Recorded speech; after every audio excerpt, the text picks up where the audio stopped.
बांग्लादेश की सियासत में फिर हलचल तेज है।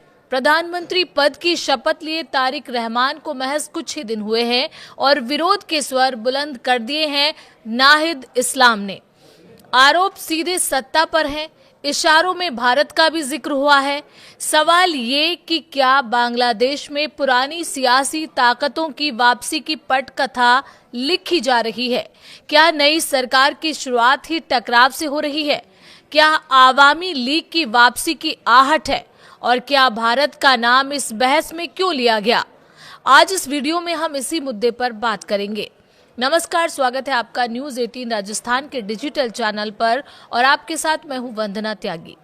बांग्लादेश में हालिया चुनाव के बाद बांग्लादेश नेशनलिस्ट पार्टी यानी बीएनपी की सरकार बनी है, जिसके नेता हैं तारिक रहमान।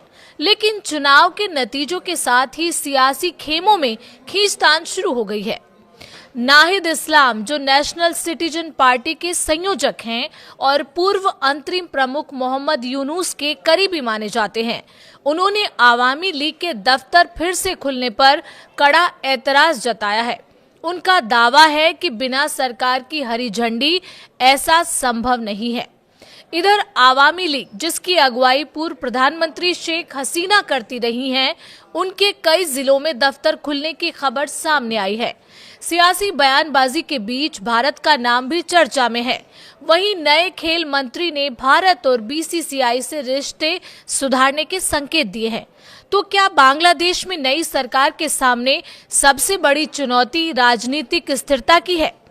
ध्यान देने वाली बात यह है कि आवामी लीग, जिसका नेतृत्व लंबे समय तक शेख हसीना करती रही हैं, जुलाई 2024 के आंदोलन के बाद सत्ता से बाहर हो गई थी।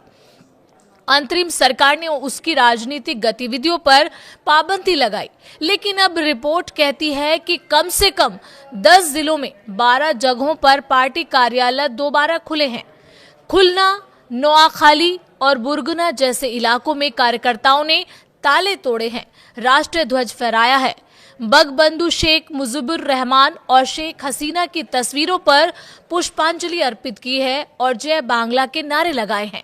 वीडियो सोशल मीडिया पर वायरल हुए और यहीं से विवाद ने राजनीतिक रंग पकड़ लिया।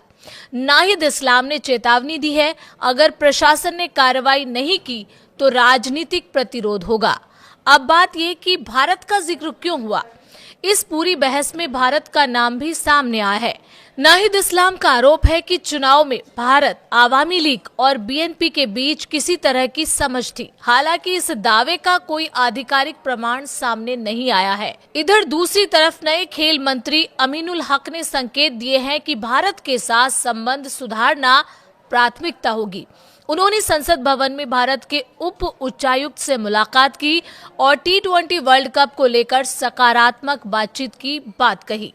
आपको बता दें कि अंतरिम सरकार के दौर में क्रिकेटर मुस्तफिजुर रहमान को आईपीएल से बाहर किए जाने के मुद्दे पर बांग्लादेश ने भारत में आयोजित T20 वर्ल्ड कप में भाग नहीं लिया था।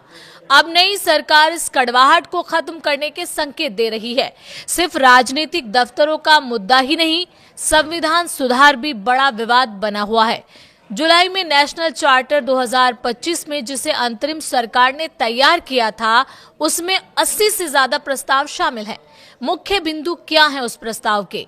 उस प्रस्ताव के मुताबिक महिलाओं की राजनीतिक भागीदारी बढ़ाना, प्रधानमंत्री कार्यालय की सीमा तय करना, राष्ट्रपति की शक्तियों को मजबूत करना, न्यायपालिका की स्वतंत्रता सुनिश्चित करना, 350 संसदीय संसद के साथ 100 सदस्य उच्च सदन का गठन। इस चार्टर को 60% से ज्यादा मतदाताओं ने समर्थन दिया था, लेकिन बीएनपी सांसदों ने संविधान सुधार परिषद में शपथ लेने से इनकार कर दिया। नाहिद इस्लाम का कहना है, सुधार परिषद के बिना संसद निरर्थक है। वहीं बीएनपी का तर्क है कि प्रक्रिया और व्याख्या पर गंभीर मतभेद है। नाहिद इस्लाम ने 50 सदस्यीय मंत्रिमंडल पर भी सवाल उठाए हैं। उनका दावा है कि करीब 62% मंत्री और राज्य मंत्री व्यवसायी पृष्ठभूमि से आते हैं। उन्होंने कहा, व्यवसायी होना अपराध नहीं, लेकिन विविध पेशों से प्रतिनिधित्व होना चाहिए था। साथ ही राष्ट्रीय सुरक्षा सलाहकार खलीलुर रहमान को मंत्रिमंडल में शामिल करने पर आपत्ति जताई गई तो तस्वीर साफ है। नई सरकार, पुराना अविश्वास, संविधान सुधार पर टकराव, आवामी लीग की सक्रियता, भारत के साथ रिश्तों पर नई दिशा की कोशिश। बांग्लादेश इस वक्त राजनीतिक संक्रमण के दौर में है। सवाल ये है कि क्या ये टकराव लोकतांत्रिक बहस का हिस्सा है या आने वाले दिनों में सड़कों पर नई राजनीतिक लड़ाई देखने को मिलेगी। आपको क्या लगता है? आप अपनी राय हमें कमेंट के जरिए बता सकते हैं।